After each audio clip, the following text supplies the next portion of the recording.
That's part of the Black American tradition of talking shit and getting back to loving each other. So this is a text message I just got from my homie, but he's apolitical, so I can't put his name out there like that because that's not his thing. But I do speak up because I know motherfuckers marginalize niggas like him, so I ain't got a record. Cause the first thing people will be like, well, black folks do be committing crime. Well, nigga, talk to me, I don't. I'm speaking up for the niggas who do commit crime. Cause I understand that black men were once black boys, and boys make irrational decisions. And I ain't talking about the ones who murder, and because it's only a handful that do. The murder rate is extremely small relative to the population that's out there and relative to other crime.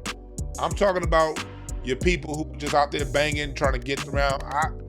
Look, if we have resources in this country, well, we do have resources. If we shared those resources with these people, they wouldn't be banging. What's my proof? My proof is the period in LA in the time between post Watts riots and pre-war drugs. All those gangs, the Slausons, the businessmen, when they were given the opportunity to get an education and get jobs in 1966 after the Watts riots, they ended up going to UCLA. They ended up going to Berkeley up in the Bay. They ended up working for the Firestone Tire Factory that was down there on Firestone in Santa Fe. They took advantage of the opportunities when they got them. But since this country is set up in a way that takes opportunities away from young black men, I understand. Although I wasn't a gang member. Matter of fact, when I was a kid, I couldn't stand gang members. Them fuckers fuck everything up. We be down at the pool ready to go swim, and these niggas want to go fight and shit. Like, dude, fucking dickheads. So I didn't necessarily like gang members either. Like, man, these niggas always fucking shit up. They be shooting. You know how many times when I be in youth service as a kid at church? My church was on Adams and La Brea. Nigga, that was the hood back in the day. Nigga, you know how many times we be on Wednesday night Bible study just to hear niggas crack, crack, crack, crack outside? Matter of fact, I found out about gangs through my church because the whole hood went to my church. Nigga, at my church growing up as a kid, we used to have 60s on 40s fights at Friday Night Live youth revivals. I kid you not. Appreciate the super chat, Project Leroy. I'll play a new Simone video later on. Thank you. Yeah, appreciate that though. So that's who I am. So I'm like, yeah, I'm gonna speak up because if it's my brother's problem, it's my problem. And I say that with my chest. If it's something my other black man is going through and I'm not going through it, it's still my problem. Because at any point, these choose to target my black ass. And I hope like hell that I get the treatment that I give. I ain't gonna be that nigga that's going around acting like you better than niggas. And then as soon as something happens, oh, black folks, please, I need your help. Nah, nigga, I'm putting my feet down right now and so where I stand with my people.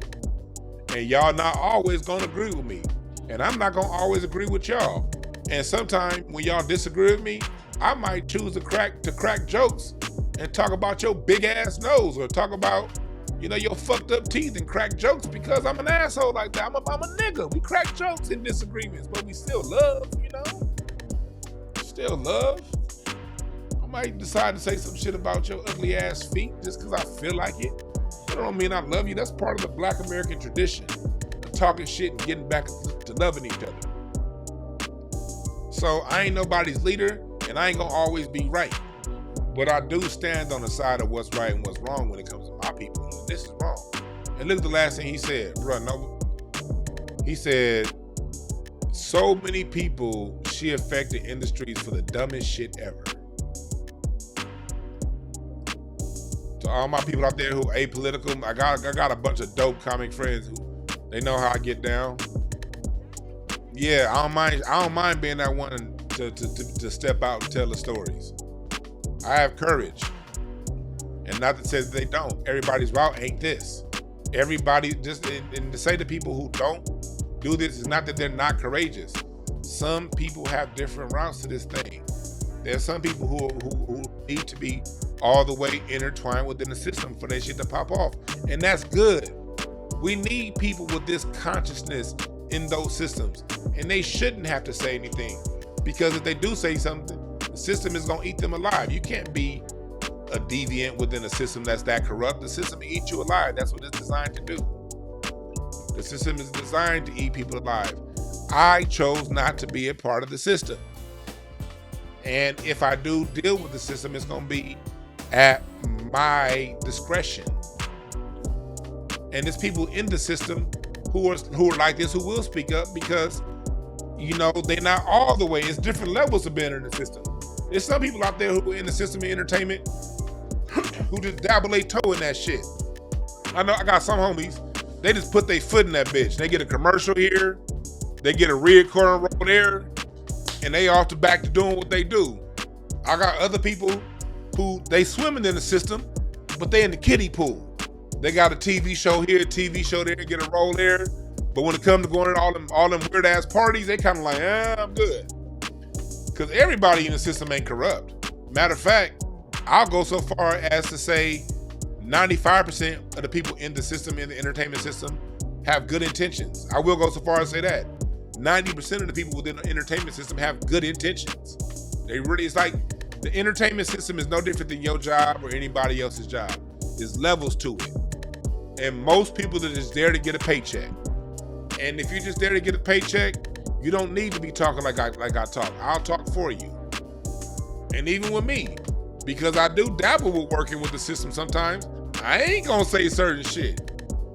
I can tell you right now, Dwann Brown ain't saying shit about people with small hats. Not a damn thing. If you want somebody to talk about them, you need to go find one of them other channels. Go find one of them niggas in New York who just got out of prison. They'll tell you everything you need to know about the people that wear yarmulkes. I ain't saying shit. I'm gonna tell y'all that right now. I ain't no goddamn fool. Shit. You want to know more about the yarmulke motherfuckers, nigga, pick up a book. Dwann Brown will not be your source for that.